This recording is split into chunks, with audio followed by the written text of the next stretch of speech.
நெஞ்சோடு கலந்தவளே, என் உயிரோடு உறைந்தவளே, எனக்காக பிறந்தவளே, என் உயிரே. நம்ம ரெண்டு பேரும் எதுக்கு இங்க வந்து தெரியுமா? மீமி பிடிக்க. நம்ம மீமி பிடிக்கலாம். பிடிக்கலாம் உருளைக்கிழங்கு.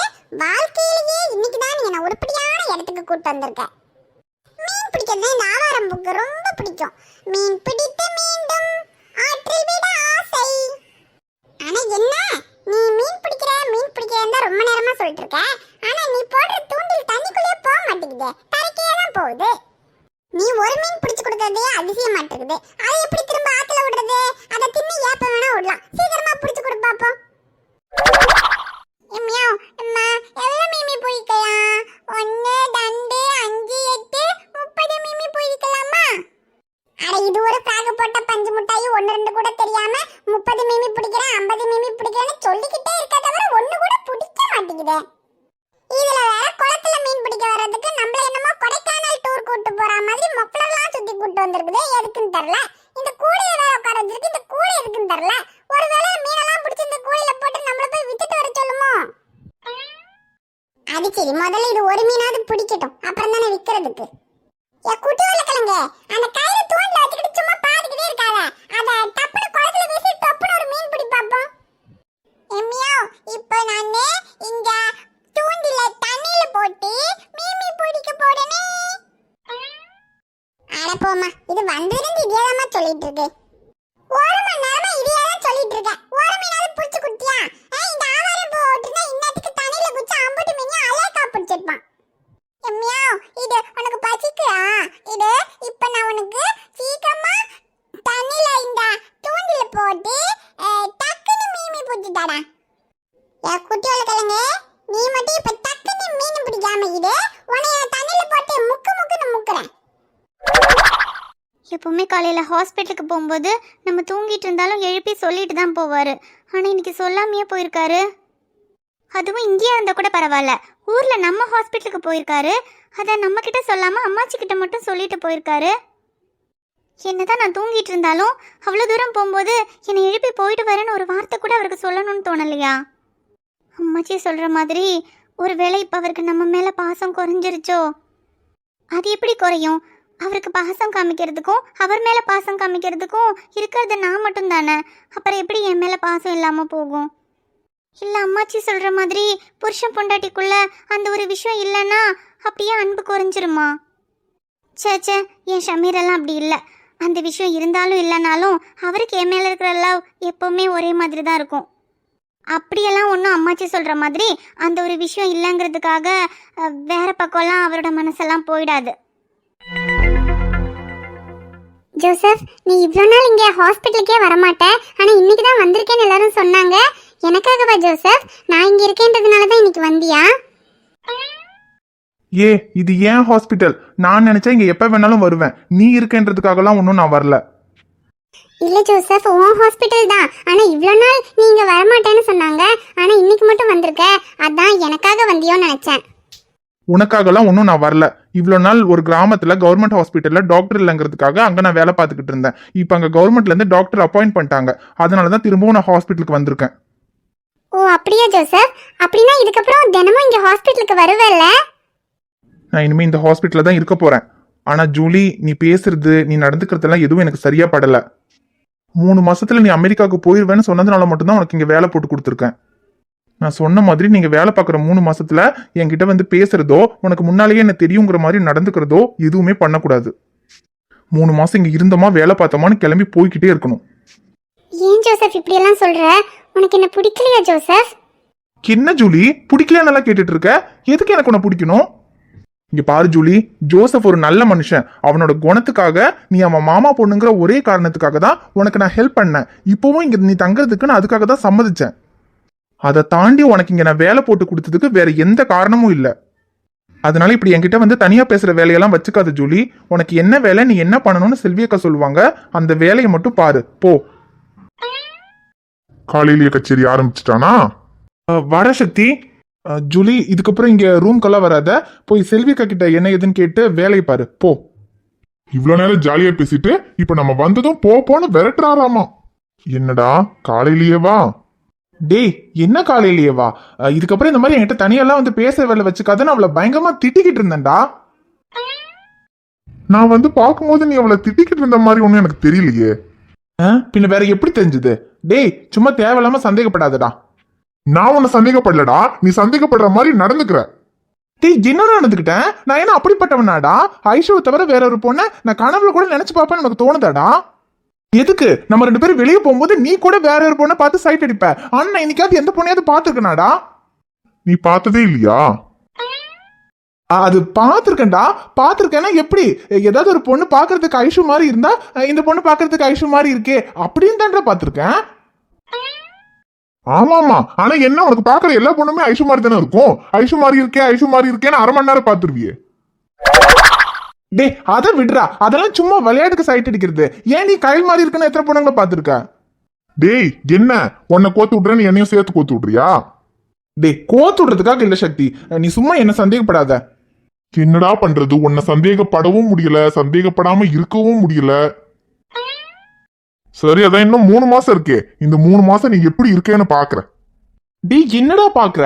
இங்க பாரு, பாக்குறதுக்கெல்லாம் எதுவும் இல்ல. வர வர சக்தி என்ன ரொம்ப கலாய்ச்சிட்டு இருக்க. இங்க பாருடா, நம்ம 2 பேர் சேர்ந்து மத்தவங்கள தான் கலாய்க்கணும், நமக்குள்ளேயே கலாய்ச்சிக்க கூடாது. டே மச்சான், நானும் உன்னை கலாய்க்க கூடாதுன்னு தானே நினைக்கிறேன். ஆனா அது என்னமோ தெரியல, இந்த ஜோலியும் உன்னையும் சேர்த்து வச்சு பார்க்கும்போது கலாய்க்க தோணுதுடா. தோணும். இதுக்கப்புறம் அவளையும் என்ன சேர்த்து வச்சு ஏதாவது பேசு, அப்புறம் ஃப்ரெண்டுன்னு கூட பார்க்க மாட்டா, அடிச்சு வாய உடைச்சிருவேன். என்னது வாய் உடைப்பியா? எங்க உடறா பார்க்கலாம்.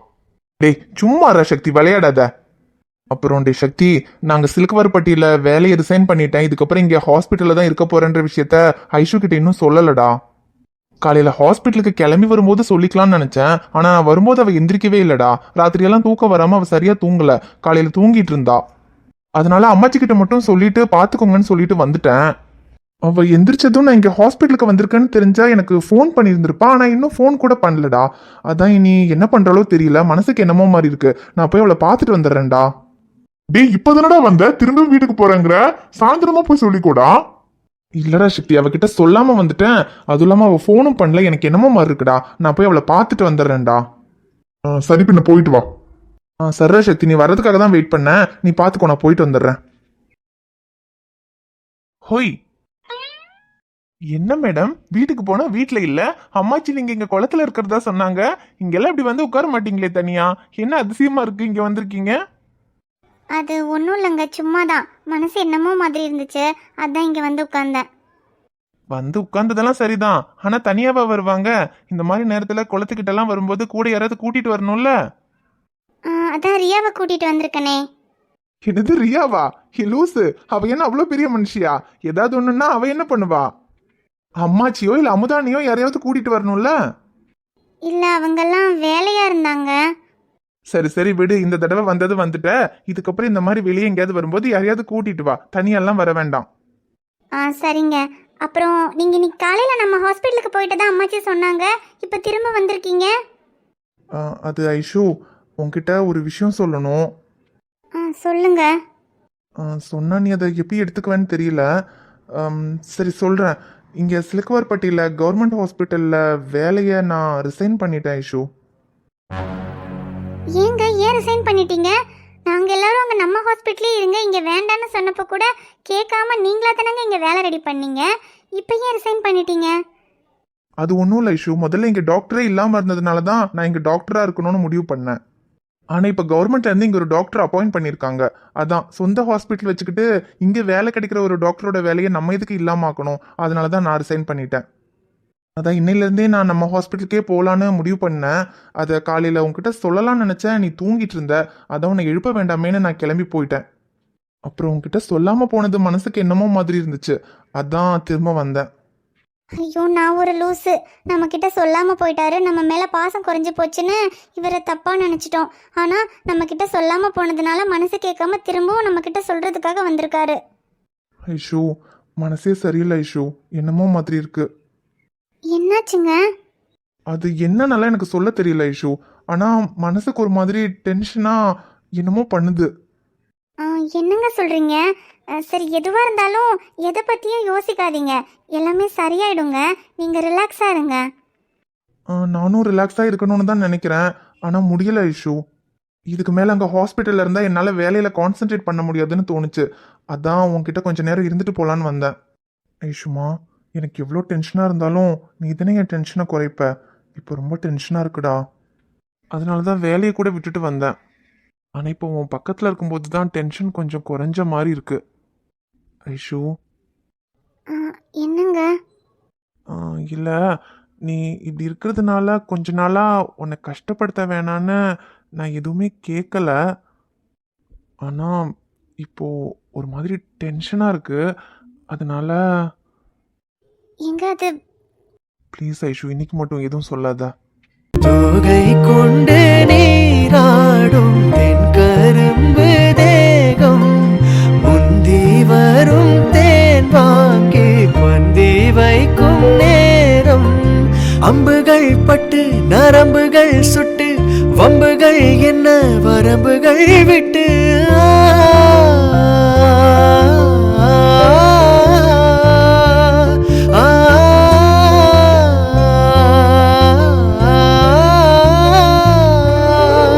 ஒரு நாளும் முனை மறவாத இனிதான வரம் வேண்டும், உறவாலும் உடலுயிராலும் பிரியாத வரம் வேண்டும், விழியோடு இமை போலே விலகாத நிலை வேண்டும், இணையான இளமானே துணையான இளமானே. இங்க வேணுங்க, ரியா இருக்கா? சரி, வீட்டுக்கு போகலாமா?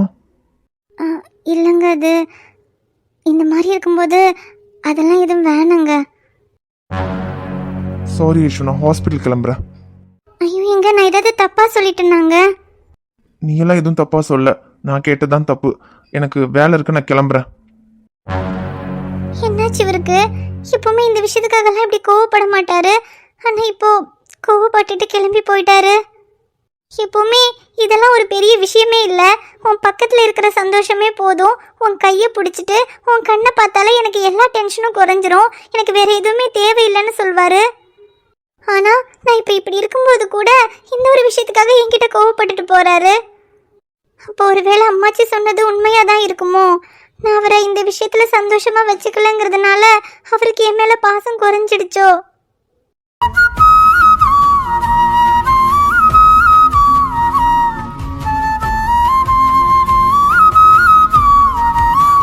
ஹாய் ஃப்ரெண்ட்ஸ், எல்லாரும் எப்படி இருக்கீங்க? நிச்சயமா நலமா இருப்பீங்கன்னு நம்புறோம். இந்த வீடியோ உங்களுக்கு பிடிச்சிருந்தா மறக்காம வீடியோவுக்கு ஒரு லைக் போடுங்க. வீடியோ பத்தின கருத்தை மறக்காம கமெண்ட்ல சொல்லுங்க. வீடியோவை உங்க ஃப்ரெண்ட்ஸுக்கும் ஃபேமிலிக்கும் ஷேர் பண்ணுங்க. சேனலை சப்ஸ்கிரைப் பண்ணாம பார்த்துட்டு இருந்தீங்கன்னா சப்ஸ்கிரைப் பண்ணிட்டு பாருங்க. ரியா